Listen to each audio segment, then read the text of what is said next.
Assalamualaikum warahmatullahi wabarakatuh. Kami Dari Kumpulan 1 Bahasa Melayu 3 Ambilan Jun 2023-2028 ingin mempersembahkan 3 puisi tradisional iaitu pantun. nazam. dan syair. Jom saksikan. Yo. Betul. Persembahan silat pembuka majlis. Sirih junjung penambah seri. Adat Melayu jangan ditepis agar tradisi terus diwarisi. Pisang emas dibawa berlayar, masak sebiji di atas peti. Hutang emas boleh dibayar, hutang budi dibawa mati. Kalau terpijak pisau belati, tentu terluka teramat bisa. Bahasa yang cantik anugerah ilahi, berbudi bahasa pusaka bangsa.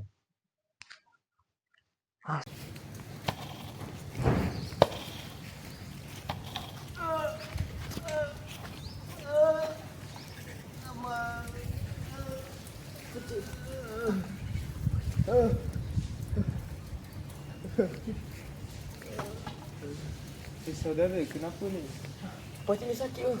Tolong. Mari.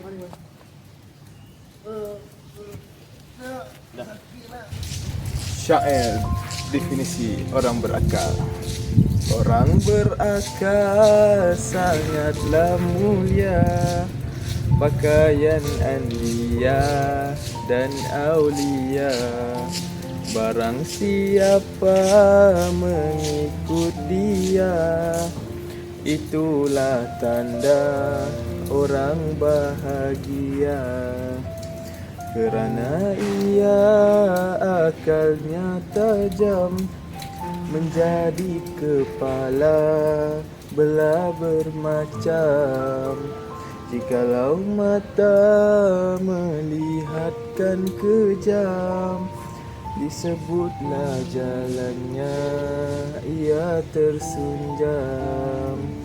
Telik pandangan dengan makrifat, perintah sangatlah mengasihi Tuhan. Tiada mengasihi orang yang jahat, takut akhirnya menjadi fazirat. Sebagai lagi tanda berakal, perintah syarak tidak menyangkal. Menjauhkan tamah hendak tawakal, ibanya tahu dunia tak kekal. Jikalau ia dikasihi raja, tiadalah ia melanja-lanja. Tiada menyombong pada bekerja, dengan taulannya bersamaan sahaja. Apabila raja kasih sangat, makin itu makin ia ingat. Segala taulannya hatinya dihambat, merendahkan diri serta berhikmat. Demikian lagi dengar olehmu, tanda berakal kasihkan ilmu. Suka mentelaah tiada jemu, mencari kupasan jangan tersemu. Sekian, terima kasih. Ibu mengandung 9 bulan, lebih dan kurang tak ditentukan. Lahiran di kau betapa kesakitan, berpantang pula minum dan makan. Cukuplah masa sampai ketika lahirlah engkau ke dalam dunia. Barulah suka ibu dan bapa kepada engkau sangat kasihnya. Harap ibumu bukan sedikit, tinggilah harap darinya bukit. Lama ibumu merasa sakit, 9 bulan tidak berbangkit. Setelah kamu sudahlah ada, siang dan malam ibumu jaga. Tidur pun tidak barang seketika, makan dan minum tidak berasa. Berapalah dian dengannya tanglung, diangkat tuang lalu dibendung. Sudahlah jaga lalu didukung, kasih dan sayang tidak tertanggung. Tidaklah tentu rela ibumu siang dan malam bangun memangku. Di dalam kelam terkejut juga di tengah malam, tidur pun tak lekat ditilam.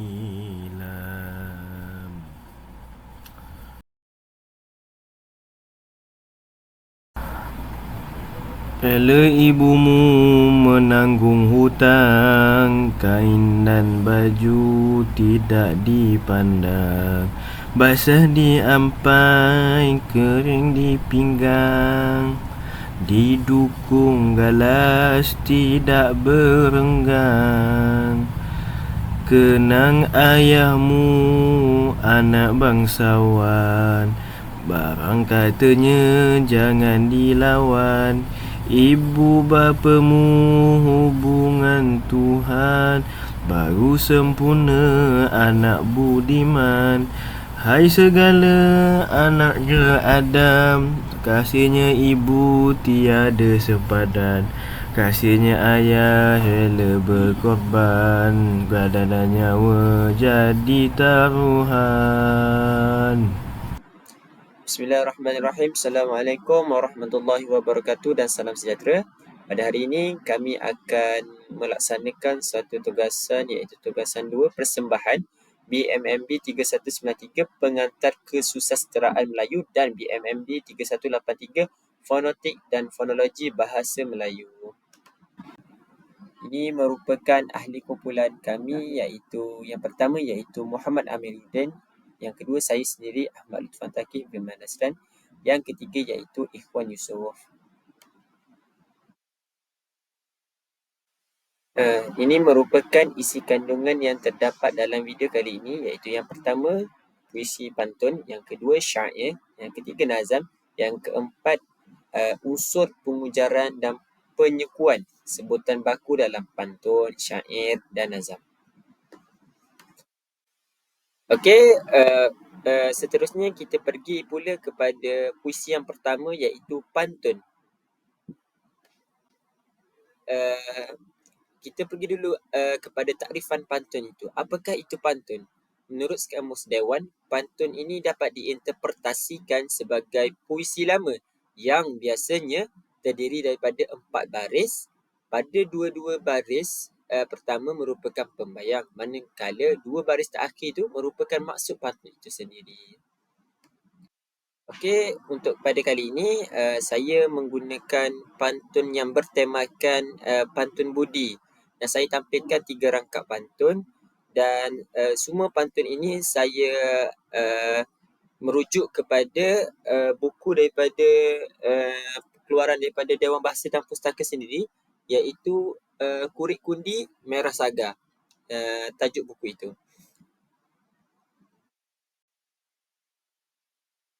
Untuk analisis pantun yang pertama, analisis pemikiran pantun nasihat. Yang pertama iaitu pemikirannya, pembayang pantun ini menceritakan tentang persembahan silat dan siri junjun yang merupakan sebahagian daripada adat tradisi Melayu. Berdasarkan pantun ini, dapatlah kita konklusikan bahawa adat dan tradisi memainkan peranan yang penting kerana ia merupakan sebuah identiti bagi masyarakat Melayu. Untuk persoalannya, kepentingan memelihara adat dan tradisi Melayu dan nilai dan pengajarannya pula adalah kita hendaklah memelihara adat, budaya dan tradisi Melayu agar budaya dan warisan masyarakat Melayu tidak ditelan zaman. Ini merupakan rangkap pantun bagi pantun yang kedua. Untuk analisis pemikiran pantun nasihat ini, iaitu maksud pantun ini memberi nasihat bahawa tidak semua jenis hutang boleh dibayar dengan wang, emas atau sesuatu yang berharga. Hal ini demikian kerana hutang dari segi jasa, budi dan pengorbanan seseorang tiada tandingnya dan tetap tidak akan terbayar walau sehingga ujung nyawa mereka. Bagi persoalannya pula iaitu kepentingan mengenang budi itu. Dan nilai dan pengejaran iaitu kita hendaklah mengenang budi orang yang pernah berjasa terhadap kita serta membalas semula budi mereka jika berkemampuan dan kesempatan. Untuk yang terakhir iaitu ini merupakan pantun yang terakhir bagi kali ini. Untuk analisis pemikiran pantun nasihat ini iaitu pemikirannya, pantun ini membawa maksud bahasa yang indah merupakan anugerah serta sikap berbudi bahasa melambangkan identiti sesuatu bangsa. Pada era kemodenan ini, sikap berbudi bahasa tidak sepatutnya dilupakan. Untuk persoalannya pula iaitu peranan berbudi bahasa itu. Nilai dan pengajarannya pula ialah kita hendaklah bertutur atau berkomunikasi menggunakan bahasa yang sopan, indah, agar bahasa Melayu boleh dimartabatkan serta dipandang tinggi. Baiklah, puisi tradisional yang seterusnya ialah kita akan pergi kepada syair. Ya, apakah itu syair? Syair merupakan sejenis puisi Melayu lama yang berangkap di mana setiap rangkapnya mengandungi 4 baris ayat yang kesemuanya membawa makna, isi dan maksud. Keempat-empat baris itu pula mempunyai irama yang sama. Syair juga sering membawa makna isi yang berhubung dengan kias ibarat. Antaranya ialah sindiran, nasihat, pengajaran, agama dan syair yang berasaskan sejarah ataupun dongeng. Baik, syair yang kita bincangkan ialah syair definisi orang berakal. Syair ini mempunyai 7 rangkap dan setiap baris mempunyai bilangan patah perkataan yang sama iaitu 4 sebaris. Rima akhir bagi syair definisi orang berakal juga berakhir dengan A. Baik, kita pergi pada maksud rangkap. Baiklah, rangkap pertama, manusia yang berakal akan dipandang mulia, malah golongan anbiya dan aulia amat mementingkan ilmu dan jika seseorang yang mengikuti golongan itu, maka ia akan memperoleh kebahagiaan. Seterusnya, rangkap kedua pula, golongan anbiya dan aulia yang berilmu menyebabkan mereka dipilih sebagai ketua dan untuk menegakkan keadilan. Sesiapa yang mentafsirkan golongan tersebut sebagai kejam, maka dia akan mendapat balasan. Baiklah, seterusnya rangkap ketiga.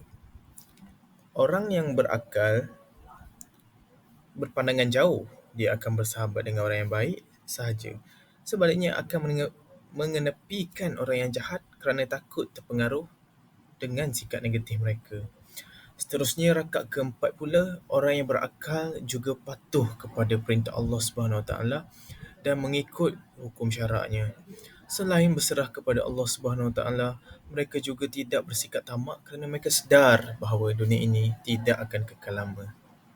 Rangkap kelima, orang yang berakal disayangi oleh golongan atasan. Namun, mereka tidak bersikap mengada-ngada, tidak sombong dan menganggap status mereka sama saja dengan rakan taulan yang lain. Rangkap ke-6 pula bermaksud jika pihak atasan memberikan perhatian lebih kepadanya, mereka sentiasa berwaspada, malahan mereka sentiasa akan berusaha merapatkan hubungan mereka dengan rakan-rakan, merendah diri dan sedia berkhidmat. Dan rangkap yang terakhir iaitu rangkap ke-7, orang yang berakal tidak bosan dalam mengejar ilmu pengetahuan dan sentiasa membuat penelitian untuk mencari kebaikan agar tidak terpedaya. Baik, seterusnya kita pergi kepada pemikiran dalam definisi syair, definisi orang yang berakal. Tema bagi syair ini ialah ciri-ciri orang yang mempunyai akal. Seterusnya kita pergi ke persoalan. Persoalan yang pertama ialah kebahagiaan dapat dikecapi apabila seseorang mencontohi orang yang bijak. Yang kedua, kepentingan untuk mematuhi hukum agama. Yang ketiga, semua orang perlu menjauhi sikap sombong. Yang keempat, kepentingan sikap merendah diri terhadap orang lain. Dan akhir sekali yang kelima ialah kepentingan penguasaan ilmu dalam kehidupan. Seterusnya, kita pergi kepada nilai. Nilai yang terdapat di dalam syair ini ialah nilai kasih sayang, iaitu sangatlah mengasihi tuan dan sahabat. Seterusnya ialah nilai baik hati, di mana segala taulannya hatinya dihambat. Yang ketiga ialah rendah hati, iaitu merendah diri serta berkhidmat. Dan akhir sekali ialah nilai tekun, di mana suka mentelaah tiadalah jemu. Baiklah, kita pergi kepada yang terakhir, iaitu nilai pengajaran syair definisi orang yang berakal. Baiklah, pengajaran yang kita dapat ialah kita mestilah mencontohi orang yang berakal. Selain itu, kita juga hendaklah menjadi pemimpin yang prihatin dengan nasib orang bawahan. Seterusnya, kita hendaklah mematuhi hukum hakam dalam agama. Yang keempat, kita hendaklah sentiasa merendah diri dengan orang lain. Dan akhir sekali ialah kita tidak boleh mengamalkan sikap melampau dalam kehidupan kita. Sekian, itu saja syair daripada saya. Assalamualaikum warahmatullahi wabarakatuh. Baiklah, seterusnya kita bagi pula kepada nazam, iaitu nazam kasih ayah dan ibu yang telah dinyanyikan dan dinukilkan oleh Ruslan Madun. Nazam merupakan satu prosa, satu puisi tradisional yang mempunyai sama ada dalam bentuk bebas dan terikat. Kalau dapat kita fahami melalui nazam ini, kita dapat perhatikan bahawa dalam perkataan yang terdapat dalam nazam ini hampir kurang sama, iaitu 4 hingga 5 perkataan. Kerana nazam terdapat bentuk yang terikat, iaitu sama ada dari sudut rima akhirnya, iaitu A, B, A dan juga dari sudut perkataan yang sama. Seterusnya kita bagi pula kepada maksud rangkap yang terdapat dalam nazam kasih ayah dan ibu ini. Rangkap pertama iaitu menceritakan bagaimana kesukar yang dialami oleh ibu ketika mengandung selama 9 bulan, lebih atau kurang bergantung kepada takdir kesihatan yang telah dialami oleh ibu tersebut. Selepas melahirkan pula, ibu perlu berpantang dalam aspek makanan minum untuk menjaga kesihatannya. Seterusnya pula kita bagi pada rangkap kedua, apabila tiba masanya, iaitu ketika mana anak itu besar atau bayi itu dilahirkan ke dunia, pada ketika itu ibu bapa lah orang yang pertama akan merasai dan mengalami perasaan yang gembira ketika mana anak tersebut lahir. Kasih sayang ibu bapa terhadap anak sangat sangat mendalam kerana keperihan, kepayahan yang dialami oleh sang ibu untuk melahirkan anak bayi tersebut. Kita pergi pula kepada rangkap ketiga, iaitu ibu menaruh harapan yang besar terhadap anaknya. Ibu bukit yang tinggi menanggung kesakitan yang selama 9 bulan kerana begitu kasih dan cintanya kepada anaknya begitu kuat. Dalam rangkap keempat ini, apabila anak itu dilahirkan, ibu sentiasa menjaga anaknya siang dan malam dan sehingga kan tidak mendapat tidur yang cukup kerana menjaga anaknya yang baru lahir. Untuk kita fahami, makanan minum pun tidak dapat, seolah-olah tidak dapat dirasai kerana terlalu fokus untuk menjaga anaknya yang baru lahir. Itu bagi rangkap keempat, menunjukkan bahawa betapa kasih dan cintanya seorang ibu dan ayah kepada anaknya. Rangkap kelima, bagaimana penulis ingin menyatakan lagi bahawasanya ibu menggunakan segala cara yang ada untuk menjaga bayinya dengan menggunakan lampu sama ada dian atau tanglung untuk melihat dalam gelap. Kerana dalam tanglung ataupun dian ini, lampu yang tidak terlalu terang dan cerah seperti mana lampu yang ada pada hari ini. Itu adalah satu cara ketika zaman dahulu. Setelah bayi berjaga, ibu akan memendungnya dan menukungnya dengan penuh kasih sayang dan tidak terhingga. Bagi rangkap keenam pula, ibu tidak mempunyai masa yang tetap untuk berehat sama ketika sedang mengandungkan bayi tersebut. Selepas melahirkan pula, iaitu rangkap keenam ini, penulis ingin menceritakan bahawasanya penat dan jeris seorang ibu itu ketika mana bangun untuk memangku anaknya, terutamanya dalam suasana yang gelap. Dia dan sering terbangun secara mengejut kerana mendengar bayinya teresak-esak. Hingga tidur pun tidak lena, makan pun tidak kenyang.